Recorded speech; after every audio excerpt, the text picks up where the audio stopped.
प्यारे दोस्तों, आज हम आपको सरदार साहब की कहानी बताने वाले हैं जिन्होंने अपने बेटों के लिए बेशुमार दौलत और लातादाद प्रॉपर्टी बनाई, लेकिन मरते वक्त उनके बेटों ने उनके साथ ऐसा सलूक किया जिसे सुनकर आप भी हैरान रह जाएंगे।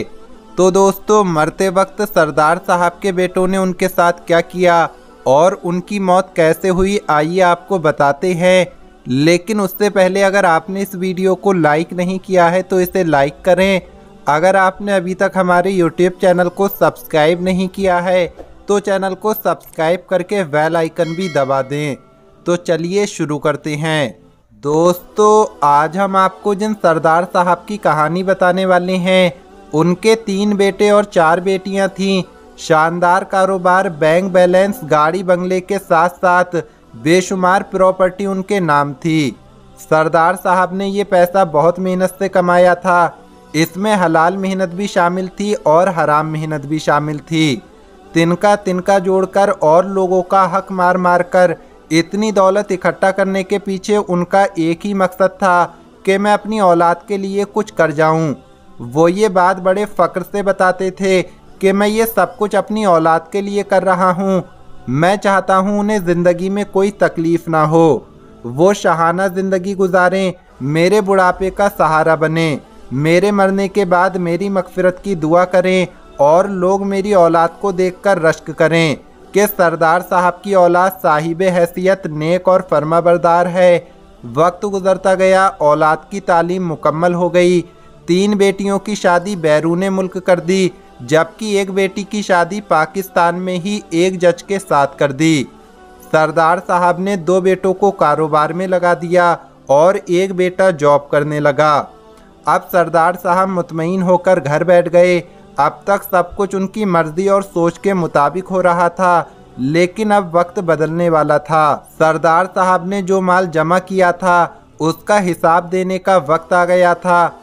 हराम मेहनत के बोए हुए बीजों ने फल देना शुरू कर दिया, लिहाजा वक्त ने करवट ली और 2 बेटों का कारोबार को लेकर झगड़ा शुरू हो गया। जब लड़ाई हद से ज़्यादा बढ़ गई तो एक बेटे ने दूसरे बेटे को लाहौर के मशहूर चौक में गोली मारकर कत्ल कर दिया। पुलिस दूसरे बेटे को थाने ले गई और जान छोड़ने के लिए रिश्वत मांगने लगी। अब हराम मेहनत से कमाए गए पैसों का हराम इस्तेमाल शुरू हो चुका था। सरदार साहब ने पुलिस को मुंह मांगी रकम दी और बेटा जान छुड़ाकर घर वापस आ गया। बेटा खुश था कि अब सब कारोबार मेरे लिए है और जब तक जिंदा रहूंगा खूब अय्याशी करूंगा। लेकिन अल्लाह के इंसाफ को तो कुछ और ही मंजूर था। अगले दिन वो उसी चौक से गुजर रहा था जहां उसने अपने भाई को गोली मारकर कत्ल किया था। इतने में अचानक उसे दिल का दौरा पड़ा और वो उसी चौक में मर गया जहां उसने अपने भाई को कत्ल किया था। सरदार साहब के 2 जवान बेटों की मौत हो चुकी थी। वो ये सदमा बर्दाश्त ना कर सके और उन्हें फालिज का अटैक हो गया। अब उनके पास आखिरी उम्मीद तीसरा बेटा था, लेकिन सरदार साहब की ये उम्मीद भी जल्द ही टूट गई। उस बेटे ने ये कहकर इनकार कर दिया कि मैं आपकी खिदमत नहीं कर सकता। अब सरदार साहब ने जिस दिन के लिए इतनी सारी दौलत और कारोबार बनाए थे वो दिन गुजर रहे थे और सरदार साहब बेबस होकर बंगले के एक कोने में पड़े हुए थे। उन्हें बैंक और डॉक्टर्स के पास आने जाने के लिए भी नौकरों का सहारा लेना पड़ता था। तीसरा बेटा जब भी घर आता तो किसी प्रॉपर्टी का सौदा करता और बाप के अंगूठे लगवाता और प्रॉपर्टी को बेच देता था। प्रॉपर्टी तेजी से खत्म होने लगी। सरदार साहब ने किसी बैंक मैनेजर की मिन्नत समाजत करके बचा कुचा पैसा कौमी बचत बैंक में रखवाया और जिंदगी का रोटी पानी चलता रहा। सरदार साहब की तमाम प्रॉपर्टी में से एक फैक्ट्री बची थी और एक घर बचा था और थोड़ा बहुत बैंक बैलेंस रह गया था। जिस बेटी का शौहर जज था उसकी नज़र फैक्ट्री पर थी, लिहाजा उसने जुगाड़ तुगाड़ करके फैक्ट्री बेच दी। इस तरह के नाजुक हालत को देखते हुए सरदार साहब ने बैंक बैलेंस बीबी के नाम कर दिया। बर्बादी का ये सिलसिला अभी चल ही रहा था कि जायज़ नाजायज़ तरीक़ों से अरबों रुपए की जायदाद बनाने वाले सरदार साहब खाली हाथ दुनिया से रुखसत हो गए। उनका इंतकाल हो गया। दुनिया के कुत्तों ने घर बेच दिया, बेटे ने माँ को अपने घर में रखने से इनकार कर दिया। माँ ने बेटी से गुजारिश की कि मुझे अपने घर में रख लो, तो बेटी ने एक शर्त रखी कि आपको मेरे घर के सारे खर्चे उठाने होंगे। जिस बेटी ने ये शर्त रखी थी उसका शौहर हाई कोर्ट का जज था और अपने ससुर की फैक्ट्री बेचकर पहले ही हड़प कर चुका था।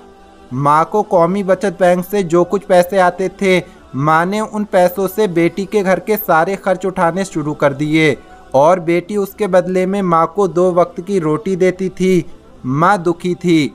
जब बैंक में पैसे लेने जाती तो बैंक मैनेजर को अपना दुख सुनाती और घंटों तक रोती रहती थी। जब वो किसी रिक्शे पर बैठती तो रिक्शे वाले को अपनी औलाद की नाफरमानियां गिनवाती और रोती रहती। जब वो किसी रिश्तेदार से मिलती तो उसके सामने भी अपने दुखों की गठरी खोलकर रख देती थी। एक मर्तबा उनकी माँ बीमार हो गई तो किसी के पास उसे अस्पताल ले जाने के लिए भी वक्त नहीं था। वो बैंक मैनेजर के पास गई और कहा कि मुझे डॉक्टर के पास ले चलो। बैंक मैनेजर की आदत अच्छी थी, वो उन्हें बिठाकर डॉक्टर के पास ले जाता है। एक मर्तबा डॉक्टर ने बताया कि इन्हें दिल की बीमारी है और ऑपरेशन करवाने का मशवरा दिया।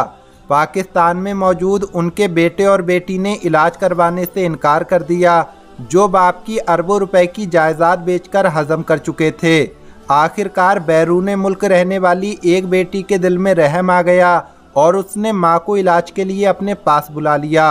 वहाँ ऑपरेशन के दौरान माँ का इंतकाल हो गया। इंतकाल होते ही बेटी ने पाकिस्तान में मौजूद अपने बहन भाइयों को खबर दी और तदफीन के बारे में पूछा। औलाद ने एक लम्हा इंतज़ार किए बगैर कहा कि माँ को वहीं दफना दो, पाकिस्तान लाकर हम पर बोझ न डालो। इतना कहकर फ़ोन रख दिया। बेटे ने फ़ौरन बैंक मैनेजर को फ़ोन लगाया और कहा कि माई का इंतकाल हो गया है, उनके अकाउंट में कितने पैसे पड़े हैं मुझे बताओ। जैसे ही बेटे का फ़ोन बंद हुआ तो मैनेजर को बेटी और दामाद का फ़ोन आया। उन्होंने कहा कि माई का अभी 15 मिनट पहले इंतकाल हो गया है, हमें बताइए कि उनके अकाउंट में कितना पैसा पड़ा है। बैंक मैनेजर ने ये सुनकर कहा कि आप तो माँ के दफन होने का भी इंतज़ार नहीं कर सकते, लेकिन औलाद को ज़रा भी शर्म नहीं आई और कुछ ही दिनों में बैंक से पैसे निकलवा लिए। हमें किस चीज़ का मान है, हम किस बात पर इतराते हैं, हमें किस ताकत का घमंड है। जिन्हें हम सारी ज़िंदगी अपनी ताकत समझते रहते हैं वही हमारी ज़िल्लत और रुसवाई की वजह बन जाते हैं। यहाँ सवाल ये पैदा होता है कि सरदार साहब के साथ ऐसा क्यों हुआ। दरअसल सरदार साहब औलाद की सही तरबियत नहीं कर पाए थे। वो औलाद को ये एहसास दिलाने में नाकाम हो गए कि दौलत से ज़्यादा माँ बाप और रिश्ते अहम होते हैं। वो उन्हें दीन में वालिदैन की अहमियत की तरबियत देने में नाकाम रहे थे। सरदार साहब ने दौलत को रिश्तों के साथ साथ ज़िंदगी की हर चीज़ पर तरजीह दी थी। शायद यही वजह थी कि उनकी दौलत उनके ख़ानदान के लिए नासूर बन गई। आजकल लोग पैसा कमाने की दौड़ में मशरूफ़ हैं। इस दौड़ में जीतने के लिए हर जायज़ और नाजायज़ काम कर जाते हैं, झूठ बोलते हैं, बेवाओं के सरों से छत छीन लेते हैं, यतीमों का हक खा जाते हैं, पैसा लूटने के नए नए तरीके इस्तेमाल करते हैं। और जब पूछा जाता है कि भाई आप ऐसा क्यों कर रहे हैं, तो सरदार साहब की तरफ फ़ख्र से बताया जाता है कि हम ये सब अपनी औलाद के लिए कर रहे हैं। दोस्तों, ये दुनिया कुछ भी नहीं है, ये दुनिया सिर्फ एक धोखा है। इस धोखे में हरगिज़ ना आएं और कोई भी गलत तरीका इस्तेमाल ना करें। अल्लाह पाक से दुआ करते हैं कि अल्लाह पाक हमें नेक अमल करने और बुराई से बचने बचाने की तौफीक अता फरमाए। आमीन अल्लाहुम्मा आमीन।